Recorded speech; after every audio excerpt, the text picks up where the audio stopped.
Bismillahirrahmanirrahim. Allah Taalaga maqtoolor, Пайгамбарыбыз sallallahu aleyhi ve sellem salavattар болсын. Пайгамбарыбыз sallallahu aleyhi ve sellem'дин мечитинде ушул Аскар деген имам Навави рахимахуллахтын калемине таандык берекелүү китап бар. Ошондон пайдаланмакчыбыз, окуп.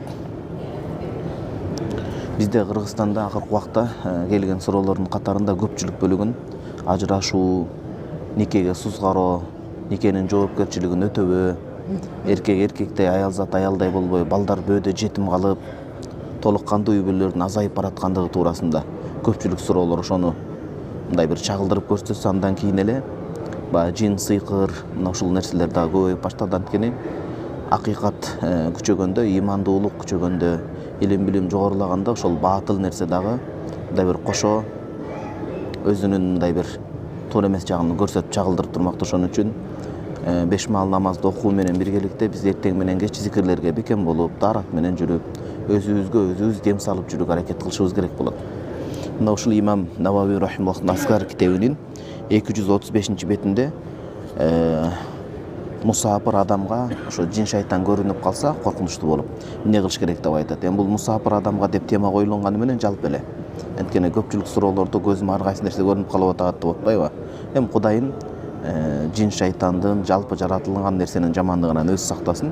Негизинен коркуп чоочуп кетпеш керек. Аллага тобокел кылып, мусулман адам жараткан Алладан гана коркот.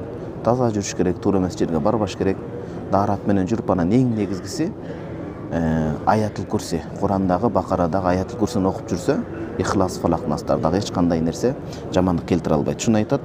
Пайгамбарыбыз саллаллаху алейхи айтып атат: "Ида тагаввалат лакумул гилану фанаду бил азан." Көзүңөргө жиндер көрүнүп кала турган болсо азан чакыргыла дейт. Имам Навави рахимахуллах түшүндүрүп атат. Гилан деген эмне бул? Бул ошол жин шайтандардын ичиндеги атайын сыйкыр менен алектенген бөлүгүнө, тобуна ушул гилан деп аталат дейт. Арабча аталышы хадисте келгени. Демек көрдүңүздөрбү? Баягы сыйкыр дегенде сөзсүз эле адамдардын эмес, жин шайтандардын ичинде дагы жоон топ бир жаман азгырган бөлүктөр болот. Алардын иши ошол адамдарды сыйкырлоо болот да. Алардан коркуп кетпеш керек. Айтпадыкпы жогору жакта? Кудайга болгон ишенимди бекемдеп, таза даарат усул менен жүрүп, өзүнө дем салып жүрсө, булар эми Аллах тараптан жаратылган махлуктар, эч кимге Алланын каалоосуз зыян келтире албайт. Болгону ошол себеп катары сактанып, аяттарды окуп, атайын пайгамбар саллаллаху алейхи келген дуаларды окуш керек. Бул жерде ошол гилан дегени жин шайтандардын ичиндеги сыйкыр менен алектенген жаман тобу деп атат. Тагаввалат дегени булар ар кандай түстө, талавонат фисон алгандай түстө көрүнө турган болсо, жаныбардын же коркунучтуу нерсенен. Ошол учурда булардын жамандыгын азан менен кайтаргыла. Анткени шайтандар, жин шайтандар азандан кадимкидей качып кетишет дейт.